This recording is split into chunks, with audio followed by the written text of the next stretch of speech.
ఇక ఏపీ అభివృద్ధి విషయంలో ప్రత్యేక ప్రణాళికతో ముందుకు సాగుతోంది కూటమి ప్రభుత్వం. ముఖ్యంగా పెద్ద ఎత్తున పెట్టుబడులను ఆకర్షించే పనిలో పడింది. పరిశ్రమలు నెలకొల్పి ఉద్యోగ ఉపాధ్యాయ అవకాశాలు మెరుగుపరచాలని భావిస్తోంది.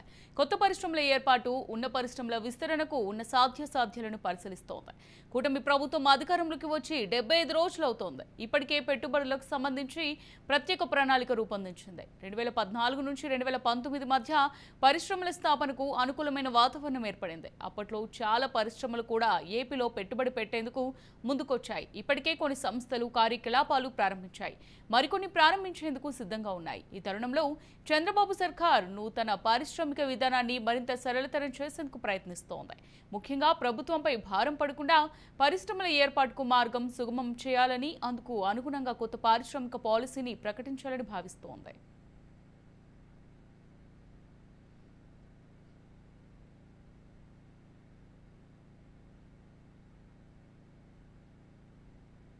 ఏపీని అభివృద్ధి చేసేందుకు నూతనంగా ఏర్పడిన కూటమి ప్రభుత్వం ముందుకు వెళుతోంది. ముఖ్యంగా రాష్ట్రంలో కొత్తగా పరిశ్రమలను ఏర్పాటు చేసే విధంగా ప్రణాళికలు రూపొందించి అమలు చేసే విధంగా ముందుకు వెళ్తుంది. ముఖ్యమంత్రి చంద్రబాబు నాయుడు ఈ దిశలో ముందుకు సాగుతున్నారు. 2014 నుంచి 19 వరకు అధికారంలో ఉన్న సమయంలో రాష్ట్రానికి అనేక పరిశ్రమలు వచ్చాయి. వాటన్నింటినీ కూడా గ్రౌండింగ్ చేయడానికి ప్రస్తుతం కూటమి ప్రభుత్వం శతవిధాలా ప్రయత్నిస్తుంది.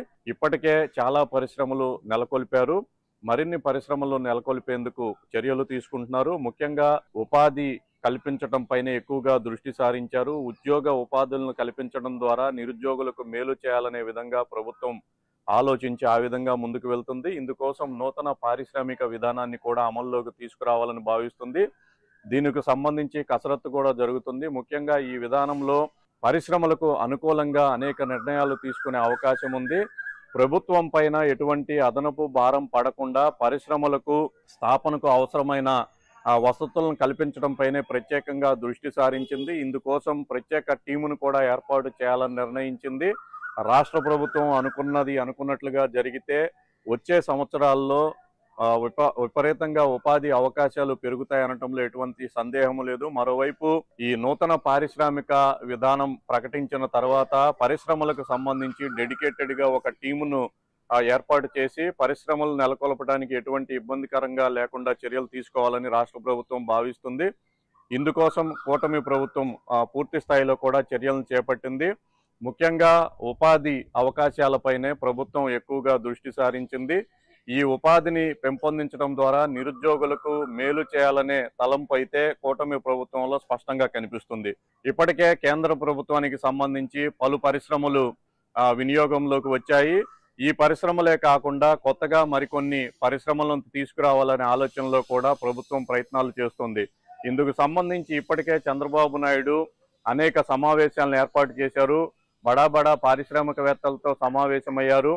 ఏ పరిశ్రమలను ఏ ప్రాంతాలకు తీసుకురావాలి, ఎటువంటి పరిశ్రమలు తీసుకొస్తే ఎక్కువగా ఉపాధి లభిస్తుంది, ప్రభుత్వం పైన అదనపు భారం పడకుండా పరిశ్రమలను ఏ విధంగా తీసుకురావాలి అనే అంశాలను అయితే ఇప్పటికే చర్చించడం జరిగింది. అందుకు సంబంధించిన పూర్తి ఏర్పాట్లన్నీ కూడా చేశారు. రాష్ట్ర ప్రభుత్వం అనుకున్న విధంగా పరిశ్రమలు ఏపీకి తరలి వస్తే మాత్రం వచ్చే సంవత్సరాల్లో ప్రభుత్వం గణనీయంగా అభివృద్ధి చెందుతుంది. ముఖ్యంగా ఏపీ దేశవ్యాప్తంగా గుర్తింపు పొందుతుంది మరోసారి అనటంలో ఎటువంటి సందేహం లేదని నిపుణులు అంచనా వేస్తున్నారు. ఇప్పటికే ఇందుకు సంబంధించి ప్రభుత్వం వడివడిగా అడుగులు వేస్తోంది. కెమెరామెన్ రమేష్తో శ్రీరామ్, రాజ్ న్యూస్, విశాఖపట్నం.